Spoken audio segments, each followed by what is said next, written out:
Welcome to the Wishful Doing Podcast, where purpose meets power and vision turns into action. I'm your host, Dr. Jabet Lozupone, founder of Wishful Doing, and this is the space where bold conversations, unfiltered truths, and transformational stories take center stage. Welcome back to the Wishful Doing Podcast and part 2 of our Teen Mom Awareness series. In part 1, Yoslin Amaya-Hernandez and I shared our parallel journeys, both pregnant at 16, both determined not to let that define our future. We talked about stigma, struggle, and the strength it takes to keep going. Now in part 2, we're picking up right where we left off, shifting the focus to the people, programs, and pivotal moments that helped us reframe our story and rise. Whether you're just joining us or coming back for more, this next chapter is all about support systems, personal growth, and the power of being seen. Let's get into it. We're kind of segueing into like the support systems. So, we had two similar but different experiences. So you were saying that like, okay, you had decided that you were going to move in with who is now your husband. And how did you transition from like confronting all this fear of like, oh my gosh, like this is really happening, and like all of a sudden transitioning into finding a support system? Yeah, so I'm gonna just touch back a little bit on that contentiousness. Hmm. So so my mother and I actually, because again, it was so bad, we got into a fight. Um, I packed my stuff and left. And that's where we come right back together again. I was told get out.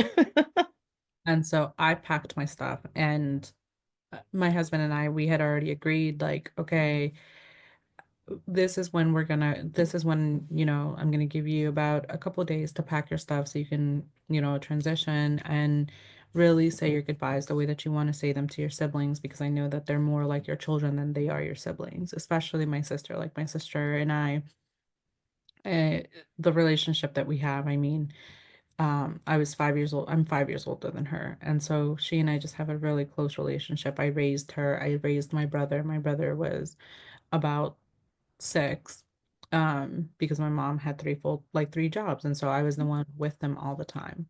And even what happened then was that we just had this massive argument, decided to leave, and I did not leave in the best way possible. So they came home, found an empty bedroom. Mm, They found an empty bedroom, and so they always hold that against me. I will say that they do hold it against me. They're like, you abandoned me. Um, And so that transition was very difficult because I still did not know his parents very well. And so now I was moving into their home, and I had to play by new rules, which I was not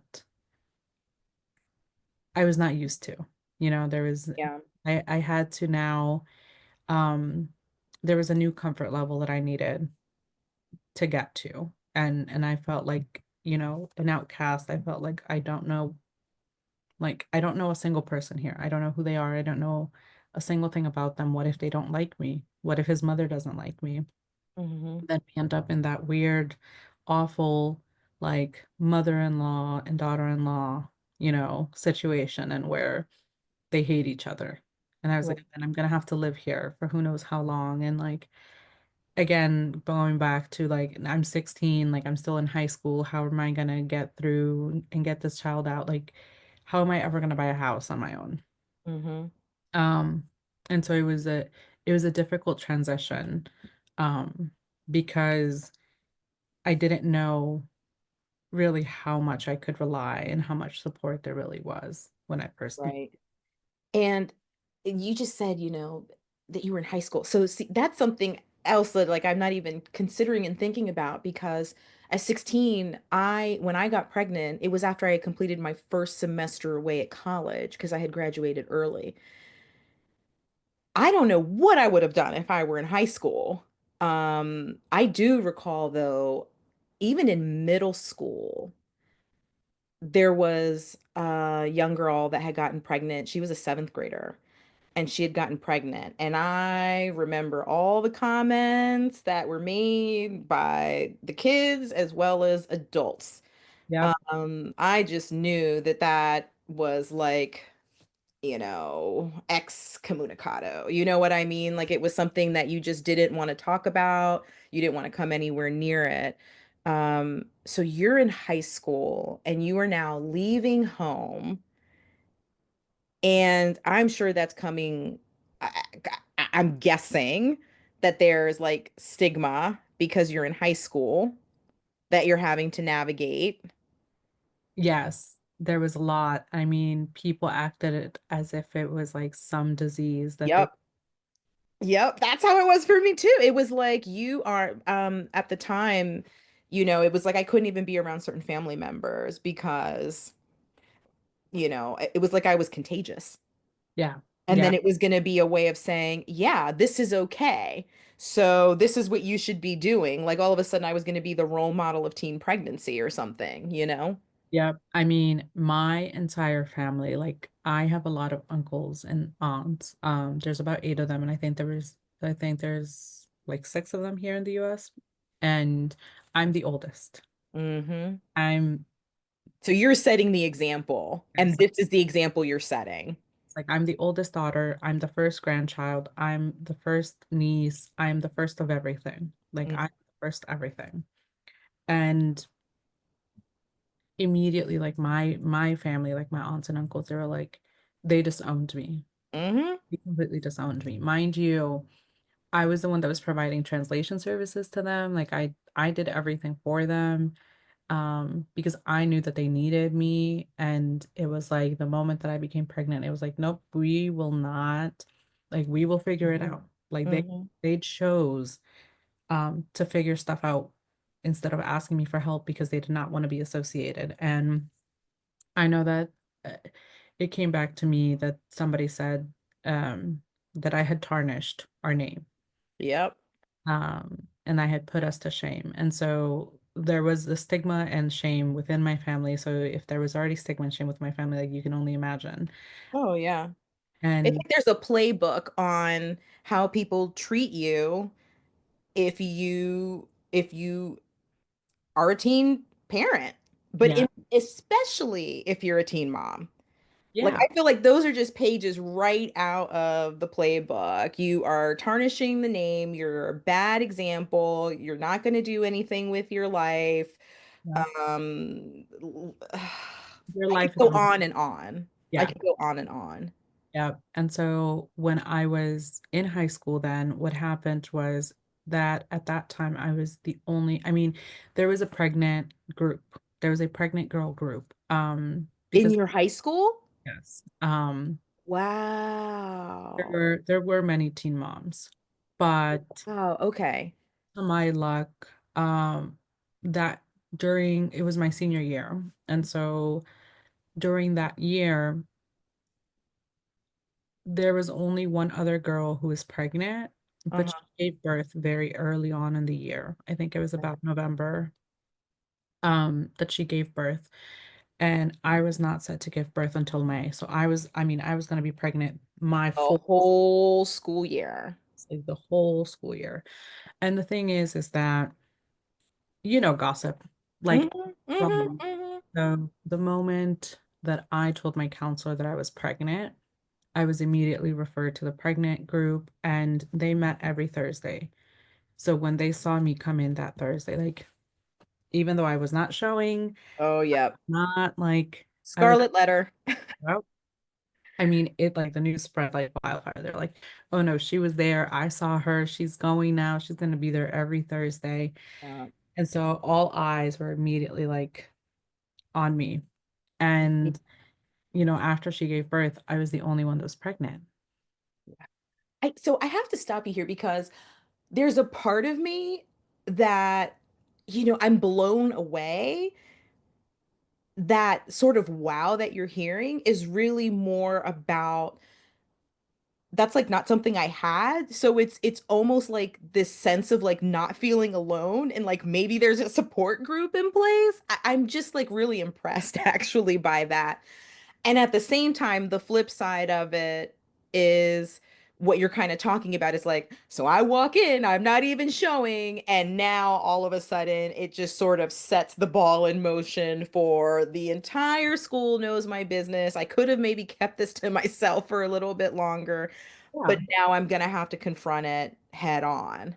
Yeah. Like, I mean, I didn't start showing until I was like about 4 or 5 months. Hmm. And so it was like now I was dealing with it like at 6 weeks pregnant. Yeah, And like everybody knew then. Um, and the pregnant group was great. Like where I learned a lot that's because fantastic. it was being ran by someone who was actually a volunteer with Wider Circle, and they were coming to give us classes. And so many of the classes were like how to bathe a baby, which is like like very like Like practical stuff. Like they were teaching you everything so that it wasn't going to catch you off guard. You weren't going to go into it blind. You were getting all this like basic mom skills 101 when you have a newborn, what to expect. yes. And it was also a way to help us keep us accountable to make sure that we cross the graduation stage. Oh my, that's amazing. And so that was one of the ways. It was like, okay, we would talk about our grades, like what do you need support in? And so one of the things that um, I was actually not going to graduate because I was still missing 3 classes. Mhm. And so they're like, we're gonna find a way. They put me in online classes. And so typically it's 7 classes. I was taking 10 classes for the full year. And so in one of the classes that they put me in, um, was actually not even a class, but it was more really for them to keep me in check and give me 45 minutes to myself so that I could catch up with any work if I needed to. Yeah. Um, and it again helped me tremendously because it was the only way that I was able to actually cross that stage and graduate because I knew that if I had come back the next year with a newborn just for 3 classes, I was not going to do it. I was Right. not going to graduate. Um, and that, I mean, but once the news spread like wildfire, it was like people really didn't want to, like, it was just kind of like, if I was sitting somewhere, it was kind of like, okay, let's move a little away. We don't want to be associated like we know her. Yeah. Um, but I had about 4 friends who really did stick around. Hmm. That's Um, how you find out who your real friends are.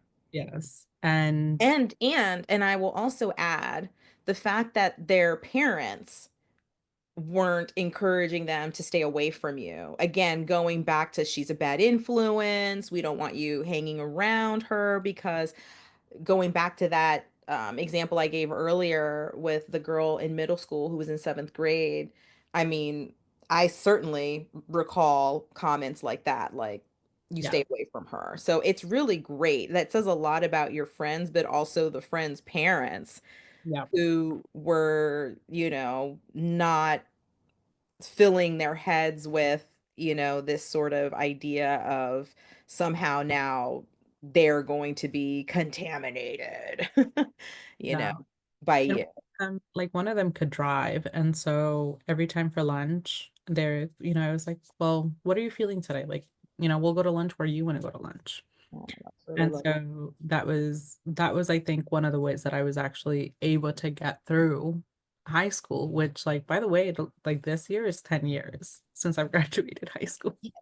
So that's the other thing I kind of want to make sure the audience is aware of. You and I, it really shows how far things have come because high school for you was, 10 years ago. Yeah. And for me, it was a lot longer. I will share that my my child is gonna be 27 this year. So we didn't have a parenting group essentially. And I think about the importance of a support system like that and how much things have changed and why it's important to have those types of supports in place because it was really creating a system for you. For me, it was like I had a couple of key people that came into my life that saw my potential and were giving me encouraging messages to keep going. But it sounds like you were slowly forming a system between the group at school, these four core friends that you had that were sticking with you. Yeah, and I'll be honest, I mean, part of the reason why that group was working was because of the volunteer from Wider Circle. Wow. Um, Go volunteer from Wider Circle. Let's give a shout out to that organization. That's yeah. awesome. And so part of that was part of the reason why the group worked so well because she was actually the one trying to hold us all accountable.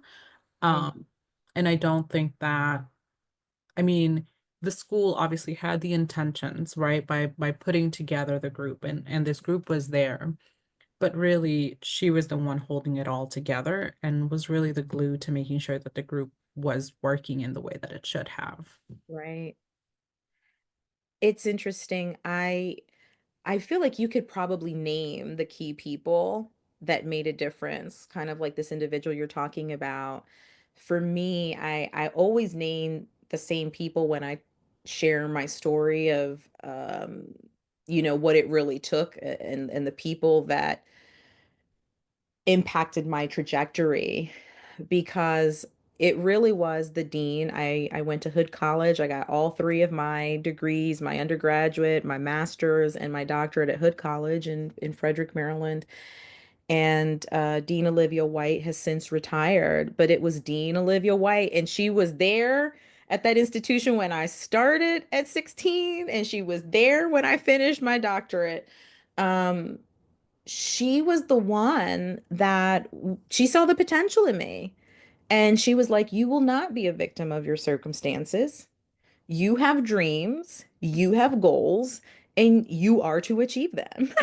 It was like she wasn't having it. She didn't want to hear anything about why I couldn't go on and do the things that I had set out to do before I got pregnant. She was like, "If you need to take a break, you take a break.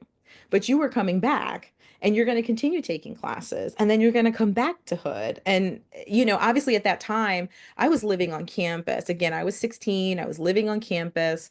I did not have any preparation for Yeah. being 16 and living on a college campus. I was one of the few people in my dorm that had a car. So that got me into all sorts of crazy trouble right there just because I could transport people places. But I wasn't prepared. I wasn't prepared for going to college at 16. I wasn't prepared for living in a dorm. I wasn't prepared for getting pregnant.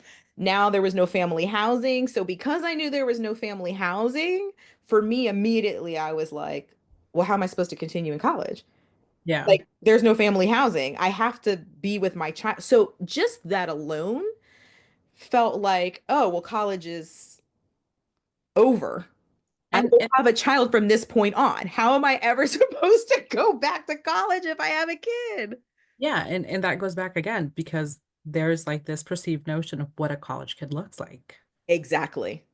And all I knew was what I saw on TV, Yeah. right? It's like, oh, you're going to join some sort of fraternity, sorority. There's parties, you go to class. None of those shows or movies show anybody there with a child on campus. And you never see family housing or anything like that. And those signals are the things that kind of inform your reality of what you think is possible or not possible. But the fact that one person had said, you're going to go and you're going to come back. And then, of course, I went back as a commuter. I ended up taking classes at the local community college. Then I did make my way back to Hood, but it was professors. I think about a business professor that allowed me to take my daughter into the classroom and nurse her because my daughter was born in the middle of the fall semester, actually in the very beginning of the fall semester.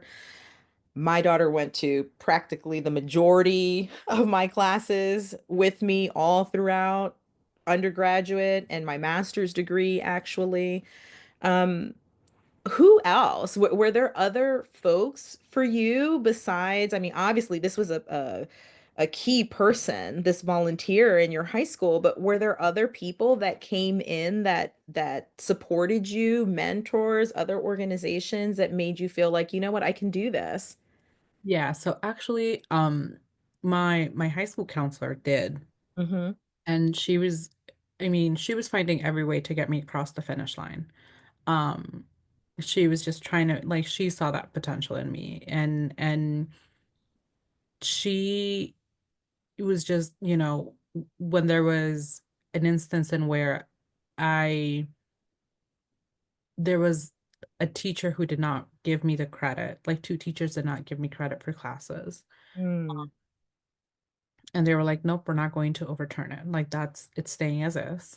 Um, she said, I'm not supposed to tell you this, but you can write a letter to the principal, and the principal has the Wow. power to give you those credit backs, regardless of what they choose or not to do. And she sat down with me. We wrote that letter together. And, I gave it to the school principal.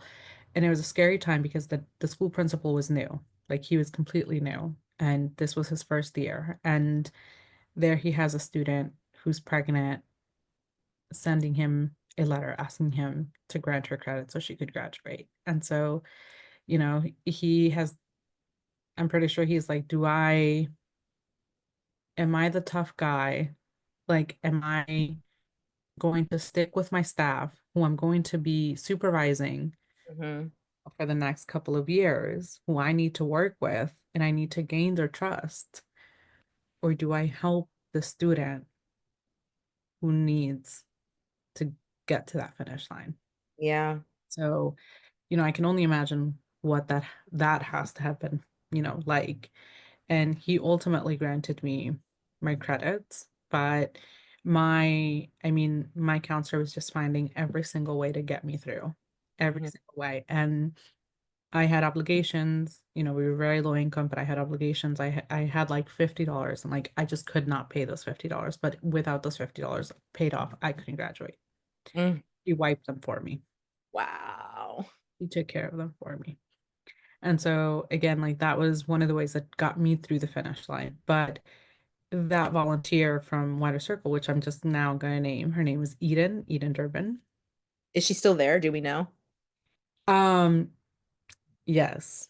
Okay, Eden, the wider circle, we love you. And so she Shout outs to Eden, y'all. Shout outs to Eden.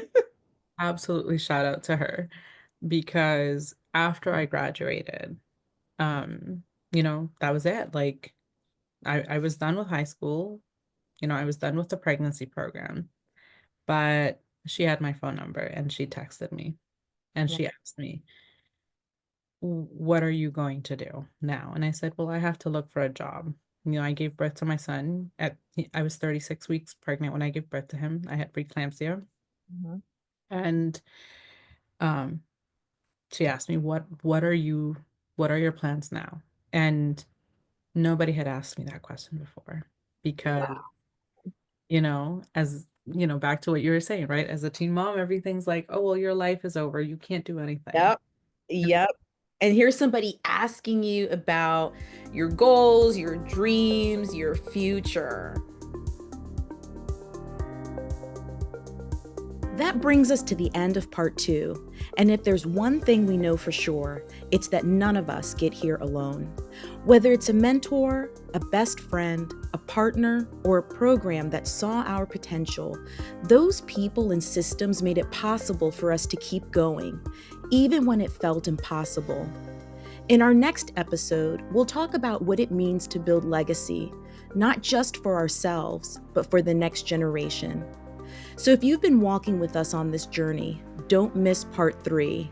We're closing this Teen Mom series with purpose, pride, and a whole lot of power. Until next time, honor your story, thank your village, and keep turning your vision into wishful doing.